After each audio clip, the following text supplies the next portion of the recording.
বাংলার ট্যালেন্টকে ভয় পায় ওরা। যদি 25,000 টিচার স্কুলে গিয়ে না পড়াতে পারে তাহলে এরা ইঞ্জিনিয়ার তৈরি করবে কারা, ডাক্তার তৈরি করবে কারা, আইপিএস তৈরি করবে কারা, আইএস তৈরি করবে কারা, ডাব্লিউবিসিএস তৈরি করবে কারা, ডাব্লিউবিপিএস তৈরি করবে কারা, টিচার হবে কারা, প্রফেসর হবে কারা? যদি গেটওয়েটাকেই ফিনিশ করে দেওয়া হয়, কোলাপস করে দেওয়া হয়, তার মানে কি বাংলাকে পিছিয়ে দেবার একটা পরিকল্পনা? হাইকোর্টে এই ভার্ডিক্টটা প্রথম দিয়েছিলেন বিজেপির একজন, যিনি এখন এমপি হয়েছেন, জাজমেন্ট জুডিশিয়ারি ছেড়ে দিয়ে বিজেপির এমপি হয়েছেন, গাঙ্গুলি না ডাঙ্গুলি, আমি ঠিক জানি না তার আসল নামটা, পরে জেনে নেব। Sorry if there is any mistake.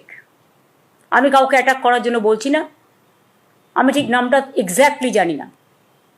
তিনি এখন বিজেপির এমপি, সম্ভবত, সম্ভবত না ঠিকই। আজকে তারা কোন মুখে বড় বড় কথা বলে?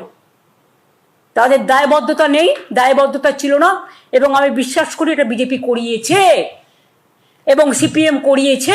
আমাকে বলেছে আমি নাকি হিন্দু ধর্মকে তাচ্ছিল্য করি, আর আমি মুসলিম লীগ করি।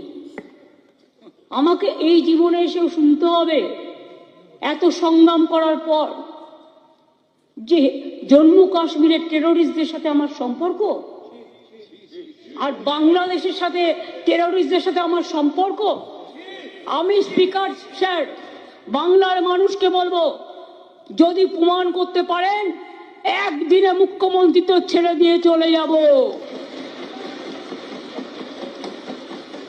কিন্তু আপনি মুখের ভাষায় আপনি বিরোধী দল নেতা হিসাবে যে অ্যালিগেশন করেছেন, আমি প্রধানমন্ত্রীকে চিঠি দিয়ে জানাবো এ কথা আপনি বলতে পারেন কিনা, আর যদি আমি টেরোরিস্ট হই প্রধানমন্ত্রী আমাকে জানাবে। আমায় যদি কেউ চ্যালেঞ্জ করে, আমি কিন্তু চ্যালেঞ্জটাকে মোকাবিলা করতে জানি।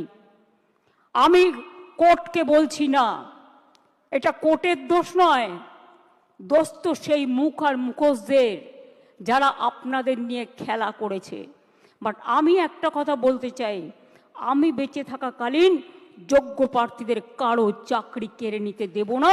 It is my commitment. করছেন একটা কথা বলা হলে আমি ভাত খাই, ভাতটা বাদ দিচ্ছেন, আমি শুধু খাই খাই লিখছেন। ব্যাপারটা কি? ন্যারেটিভ চলছে, নেগেটিভ চলছে। যখনই দেখবেন পাল্টা একটা দিয়ে দেবেন।